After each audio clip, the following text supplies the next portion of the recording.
4টে লোনের EMI pending আছে, ওইখান থেকে ফোন করছে। আজকে ইএমআই না দিলে বারাসাত কোর্টে নিয়ে যাবে বলেছে। এর জন্য আমি বাড়ির থেকে পালিয়ে বাগানে চলে যাই। গরম সম্পর্কে তোমার দুটো বক্তব্য কি? গরম যা পড়েছে তাতে করে সবার মাথা নষ্ট, আমারও মাথা নষ্ট, ভালো লাগছে না কিছু, সেই জন্য স্যান্ডো পরে এখানে এসেছি। সাথে কি দুটো বিড়ি? তাহলে দুটো বিড়ি, একটা দেশলাই, খুব অভাব অনুভব করছি। এই গরমে দুটো বিড়ি দেশলাই দিয়ে যদি কেউ একটুখানি সাহায্য করতো, তা তার কাছে আমরা সবাই চিরকৃতজ্ঞ থাকতাম। সবাই কেন? সবাই তো এখানে লাগবে আমার না। সাথে আরো আরেকজন আছে ওইদিকে। তুই কিছু বলবি? হ্যাঁ, আমি একটা কথাই বলতে চাই, এই গরমটা জন্য আমাদের শরীরে অনেক দূষিত পয়জন বেরিয়ে যাচ্ছে। তা আমি বলবো যে এই গরমটা সবাইকে সহ্য করা উচিত, আর এই গরমটা আরও বেশি অনুভব করা উচিত। ও যে বললো তো ওর একটা পার্টনার আছে বিড়ি খাওয়ার, সেই বিষয়ে তোর কি বক্তব্য? বিড়ি বিড়ি তো আমি খাই না অ্যাকচুয়ালি, কিন্তু বন্ধুদের সঙ্গ দিতে হয়, সাথে থাকতে হয়, নাম কামাতে হয়, নইলে বন্ধু ছিটকে যায়। এই কারণেই এতে কোনো মতামত জানানো নেই আমার। এমন কি হয়েছে যে বিড়ি খাসনি বলে কোনো বন্ধু ছিটকে গেছে? হ্যাঁ, বিড়ি বিড়ি বলবো না, বিড়ি, মদ, গাঁজা, সিগারেট এইগুলো খাই না বলে আজকে আমি একার মতন থাকি এক পাশে।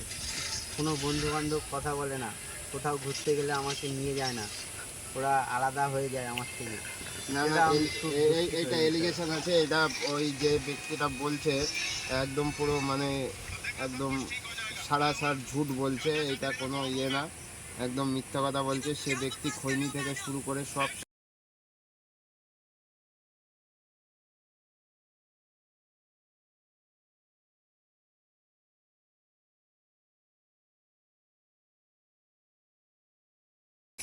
আমার ইএমআই দেওয়ার দোকান থেকে ফোন করেছে। এক সেকেন্ড হোল্ড প্লিজ ক্যামেরাম্যান। আমি বলবো হ্যালো। হ্যাঁ, এখানটা আমার কথা আছে, এই যে বন্ধুর সঙ্গ দিচ্ছি, মানে এই যে সত্য কথাটাকে সামনে আনছি, এই জন্য অফিসই আমাকে যেভাবে হোক টেনে হিঁচড়ে ওদের ধারের কাছে নিয়ে যাওয়ার চেষ্টা করছে, কিন্তু আমি তো এটা করতে পারবো না কখনো। সেই জন্য এরকম এক সাইডে রয়েছে, শুধু ও এক সাইডে রয়েছে। তোর কে ফোন করে বললি? আমার 4টে লোনের ইএমআই পেন্ডিং আছে, ওইখান থেকে ফোন করছে। আজকে ইএমআই না দিলে বারাসাত কোর্টে নিয়ে যাবে বলেছে। এর জন্য আমি বাড়ির থেকে পালিয়ে বাগানে চলে যাই। এই হচ্ছে মেন ঠান্ডা। গরম তো অতটা পড়ছে না, বাড়িতে এসি আছে, সব আছে, কিন্তু ইএমআই এর লোকজন বাড়িতে এসে হাঙ্গামা করছে। এর জন্য বাড়ি তালা মেরে দিয়ে মাঠে চলে এসেছি। এই ছিল তোর পেটে? এই হচ্ছে আমার প্ল্যান আজকে। আচ্ছা ঠিক আছে, ধন্যবাদ।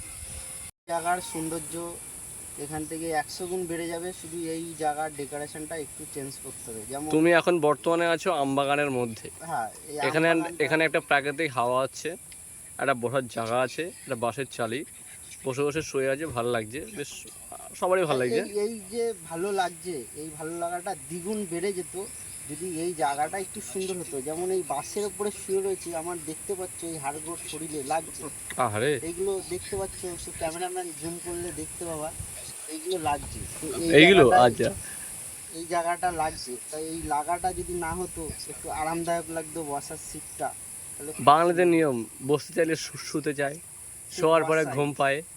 এই যে একদম একদিন ঘুমিয়ে পড়েছে। একদম। তো এই জায়গাটা একটু আরামদায়ক হলে, এই উপরের লোকেশনটা খুব একটা সৌন্দর্য নেই। উপরের লোকেশন? উপরের যেই কি বলে এটাকে, চাল, লোকেশনটা বলে? চাল চাল লোকেশন তো বাইরের পরিবেশকে বলে। এই চালটা একটু সুন্দর হলে আরো বেশি ভালো লাগবে। কারণ এখান থেকে দেখতেই পাচ্ছ ছোট ছোট কি বলে এগুলো, আরশোলার জাল, তারপরে এই শোপোকা, এইগুলো ঘুরে বেড়াচ্ছে উপরে।